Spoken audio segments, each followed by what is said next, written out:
Okay, yeah, so welcome to Future Engineering. Thank you so much for waiting out. I'll try to finish a bit early so we can all start lunch break a bit early.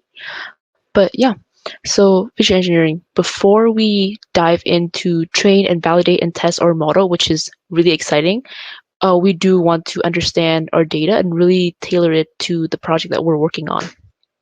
And this presentation is going to be a brief introduction to feature engineering. I'm going to cover numerical data, categorical data, missing value normalizations, and eventually a few techniques that you can try out and eventually implement for your upcoming project. Yeah, so why is feature engineering important? The thing is, with most of the data that you're going to be working at QMine, whether it's going to be an innovation or client project, it is not going to be pretty, it's not going to look nice, and it's not going to be like one of the Kaggle contests project. It's going to be having a lot of missing value. It's going to be really disorganized. And a lot of the time that we're going to spend this year in QMine actually is just going to really groom, clean up the data, tailor it really specifically to our project, and that's going to be the majority of your time spent on QMine. Um, oh wait, can you guys see my screen right now? Okay, okay, okay, perfect. Thank you. Yeah, but so basically the feature that you're using have a lot of impact on the result, and how you're going to structure it really matter when it comes to the kind of model that you're using later on. So having that match between the feature that you're using and the model that you're running with that kind of setup and structure really affect the result that you're getting out of it. Okay, so more so it is kind of an art and science in representing data. Why do I say art and science? Because good feature engineering involves a really elegant blend of domain knowledge, of intuition, and there's a lot of kind of guess and check, trial and error. A lot of effective data representation actually barely involve understanding of the math behind it at all. So it's really a mix and match of how you kind of think about the data and how you want to present it.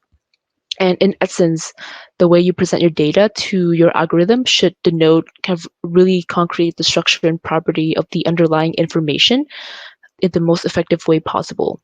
And the two general goal of feature engineering is to, yeah, for the first thing is pre-processing. Make sure you come in to clean up the data set to make sure it's good to be presented. And then after you run and test the model, you want to come back into feature engineering again and kind of explore more of your data set, improve upon it. And a lot of that is going to be within your optimization process, where you go beyond what you have with your data and kind of mix and match it to find new feature, and this is going to be feature exploration. Yeah, the first step we're going into is pre-processing, and the list that I'm going to go through today is by no means exhaustive of all the techniques that you can use. There's definitely more and explore in much more depth online, but rather I just wanted to kind of show a breadth of practices and how you can use them during pre-processing. Yeah, so the first step, I think this is going to be definitely one of the most common one that you have upon stumbling onto your data set. It's really easy that you're going to find missing values or values that are corrupted, data that are corrupted. And it is nothing but kind of data that cannot be used. So a few common ways that you can tackle this is to, first thing is to drop the column that have a lot of missing values. So column that are you think might not be able to contribute a lot to your data set, you can just drop the entire thing. And this is going to create a more robust model because the column that you actually keep are real data, and the model is going to be really based on that realistic data instead of in the future in the second and third technique, which are going to be predicted and add-on, which are more or less artificial. But yeah, the first technique is just be drop the column that you think are not useful. The second approach about it is you can, for numerical data, you can replace the missing value with means or median. And this means that you can still keep the column with missing value, and it's going to just use a statistical approach and kind of fill in those missing values. And for categorical feature, you can just replace the missing one with the most frequent category that you see for that column. The third approach to this is to kind of use regression model or classification model to fill in the missing value of the of the columns. And the last one is to use specific machine learning algorithm to um, kind of support this missing value. So a lot of the machine learning model don't have this, but a few that actually do are like KNN, so K nearest neighbor algorithm. It can kind of measure the distance of the missing value from to the other one that are present and can fill in that missing one. Naive Bayes or random forest are also really good at this. Um, Next up is scaling and normalizing. So scaling is done for one simple reason. Um, if the feature are not in the same range, they will be treated differently by the algorithm. So to put it in like lame term, if we have one feature that is ranged from 0 to 10 and the next one is from 0 to 100, the algorithm will just might deduce that the second feature has more importance or more clarity than the first one just because it has higher value. So always make sure that you're normalizing or standardizing your data when you're working with it, just to make sure that you have a kind of balanced approach to all of your features. And then binning. So sometimes it makes more sense to represent a numerical data as a categorical one. So if you want more clarity and you want less noise, so on the picture of the left here, it is really kind of distributed all throughout, but to make it more simple and kind of less noise um, and cleaner to process, you can kind of assign it to numerical bins and buckets. And this is, really just done to um, make the process kind of like less noisy. And then handling imbalanced data. So a lot of the real life cases or a lot of real life situations where we have one positive class. So let's say we're working with a positive or a negative class. A lot of the time, the data that we have might have more positive class or more negative class. An example would be kind of a spam email in your inbox. Let's say like the majority of the email that you have in your inbox are spam, and then there's only a few that's actually sent from a real person. So in this case like this, it might lead to a lot of redundancy and a lot of issue with training later on. So it's definitely optimal to kind of have a balanced data set of 50-50, and then that creates the best representation for your training process. And a few solution of how to approach this is you could, undersampling the majority class. So cut that out. However, this leaves you with less data that you want to have. So another approach is to actually oversampling the minority class. And let's say in this example, I use image data, but it could be, it could be like word. But so in this case, I could use data augmentation. I would just use the same image, but I rotate it around. And then this could be considered as multiple entry for the negative case. And then encoding. Encoding is really popular when you want to kind of represent numerical data in integer based and more like categorical. The first approach is to use integer encoding. So every single label could be represented as a class, 1, 2, or 3. However, this approach might lead to the machine thinking that, oh, 2 is like larger than 1, and then it could be default to really kind of evaluating the feature based on the numbers and the values here, and that kind of wipe out the importance of, oh, these are just like classes and they're not in any mean like relative to each other. So that is when we use one-hot encoding. This is where we convert each categorical value into new categorical column and assign a binary value of 1 or 0 to these column. And each integer value value is represented as a binary vector, and all the values are 0, and the index is marked with a 1 if it is belong to that class. Dimensionality reduction. So there will be times that you will be working with a lot of features and a lot of attributes, and kind of to be able to best grasp what's going on and kind of see it in lower dimension, which is me reducing a lot of category value into a few important ones. That could be best to first kind of get familiarized with the data set and understand more about what you are getting yourself into. A few technique for this would be PCA. So the data needs to be normalized before applying PCA, since it's relatively sensitive to the scaling. And this process, which is up here, will kind of orthogonally transform the original n numeric dimensions into a new set of also n dimensions, but called principal components. There's definitely more readings about PCA since it's really, really technical and really involves a lot of linear algebra understanding, but definitely worth looking into if you're working with a project that has a really high dimension. And then random forest and ensemble tree. And this is where we generate a really large and carefully constructed sets of trees to predict target classes. And we use each column's statistic to find the most informative subsets or column that can eventually be the one that we want to choose for our final model, and kind of ignore the rest that might not contribute as much. And the most predictive columns are those with the highest score in random forest or ensemble tree. And the last one is really straightforward, high correlation filter.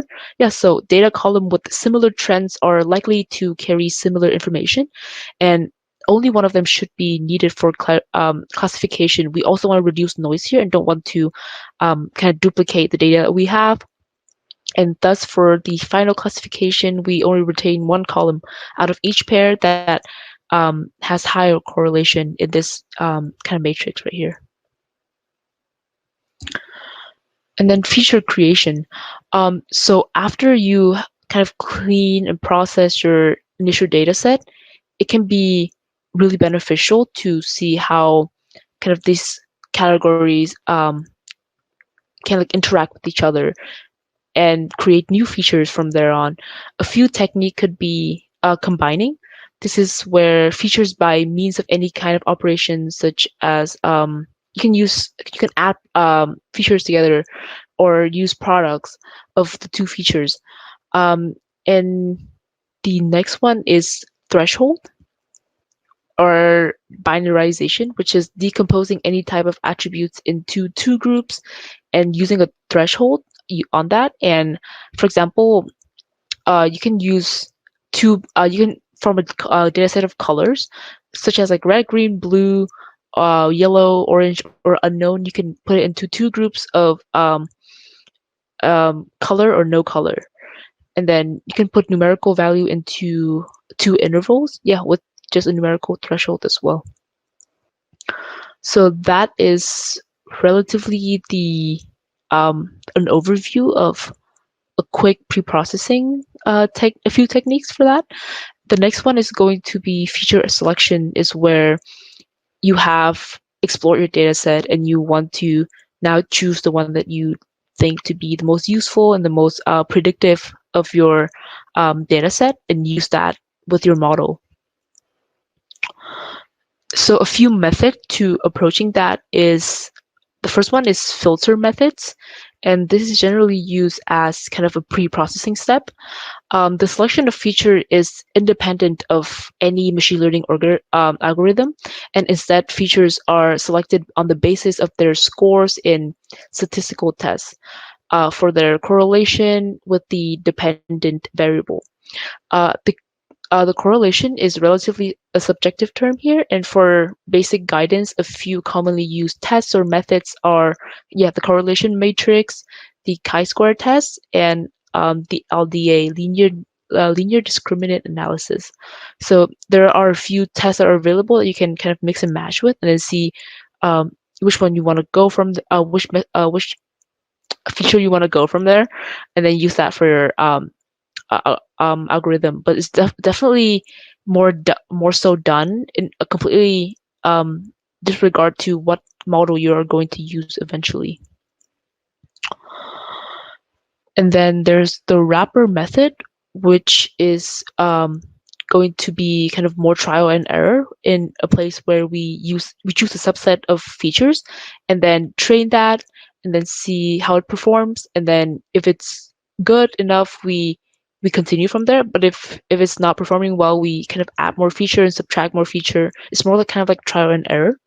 So three ways of doing the wrapper method is forward selection, and this is going to be kind of an iterative process where we start with no features in the model, and then you just after each iteration you add one more and one more and one more to see if it improved the performance until kind of another added variable stops improving the result anymore.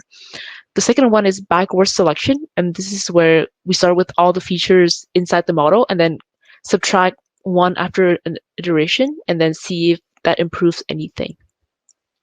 The last one is recursion features, which is kind of a mixture of both, in where um, we're trying to optimize an algorithm aims to find the best performing subset, and then we just repeatedly create new subsets by subtracting or adding. And the last method is embedded methods, and this is where we combine the quality of the first two, which is filter and wrapper, um, and kind of see how they have their, and this is largely implemented by machine learning algorithms that have their own built-in feature selection methods. And to kind of wrap us up from this presentation, this is just like kind of a few guidance, a few pointers of how to choose good features and quality of good features. So the first one is avoid rarely used discrete features. So what this means is that good features should appear more than 5 times or so in a data set. So things such as like kind of ID number or individualized values will not be too useful since it's really tailored to that one sample and will not be repeated in the data set. So that will not be kind of too indicative of anything. The second one is to prefer clear and really obvious meaning when you are naming a feature. So this is simply for readability and how it's going to be used by different teams. So make sure that the name that you're choosing for your feature is going to be useful when someone else or a stranger is going to read your work. Don't mix magic values with actual data. So a lot of the time we use kind of -1 or 0 to indicate kind of like, oh, this is a missing value, or um, this is actually kind of a negative case. But if that is going to be mixed in with values such as like 0.8, 0.4, is going to be definitely creating a confusion later on when you're processing it. So make sure if you have magic values within your actual data, find a way to clarify it and find a way to differentiate it so you don't run into trouble later on. And the last thing is account for upstream instability, which just mean that the definition of your features should not change over time. It should stay consistent. It should stay what it is. And I think that should be everything for feature engineering. We actually finished a lot earlier than I expected, but that means you guys have more time for lunch and more time to rest before we jump into more workshop and more um, upcoming things to do this afternoon. So before we close off here, feel free to, if anyone have any questions, go ahead and fill it out in the chat. But yeah, and then if anyone doesn't have any question, you guys are free to go. Make sure to figure out your Uber Eats situation for lunch. And yeah, I hope you guys have an enjoyable Q&A experience.